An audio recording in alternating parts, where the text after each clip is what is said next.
барлық адам бай болуға, бизнес ашуға, миллионер болуға, инфлюенсер болуға тиісті емес. Қазіргі контент өте адамды шаршатады. Сен бірдеңе болуың керексің, сен бір мақсатқа жетуің керексің, бір жетістікке жетуің керексің деген құлағымызға құйып әр жақтан.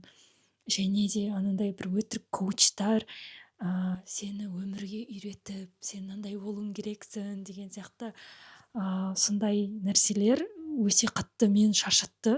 Негізі шынайы коучинг ол оның бір постулаты әр адам өзінің өмірінің эксперті.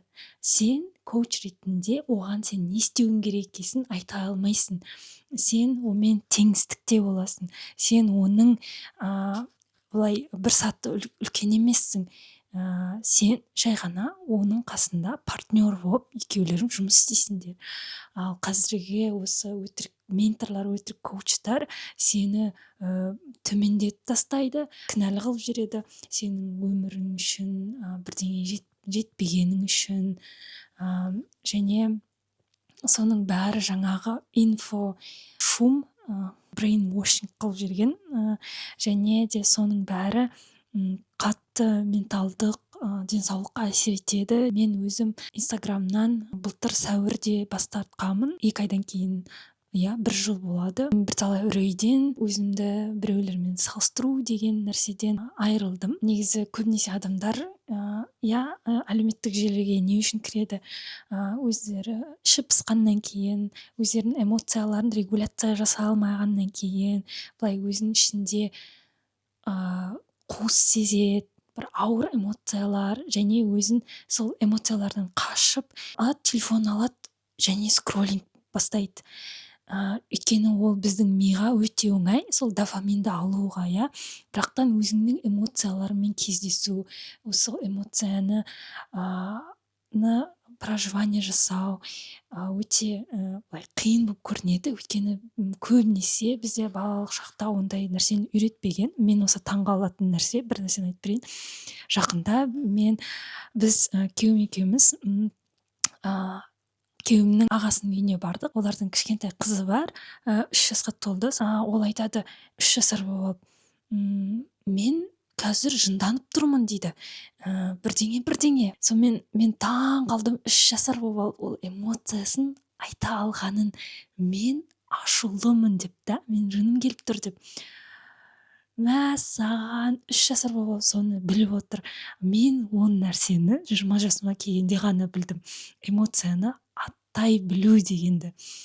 Сонымен ол өзінің жынданғанын көрсетті да, өзінің шекарасын біреу бұзды да, туыстардың бірдеңесін алып қойды ма, сонымен сөйтіп айтып отыр.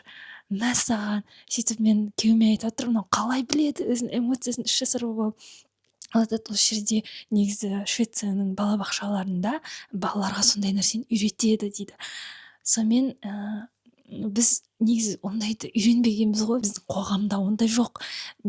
Тіпті біз эмоциялардың атауын мен қазақша көбінесе білмеймін. Ол мысалы ашу, ренжу, қуанышты болу, сондай, тек қана сондай өте бейсик сөздер, бірақтан анандай қиын эмоциялардың атауларын мен мысалы қазақша ешқашан естімегенмін.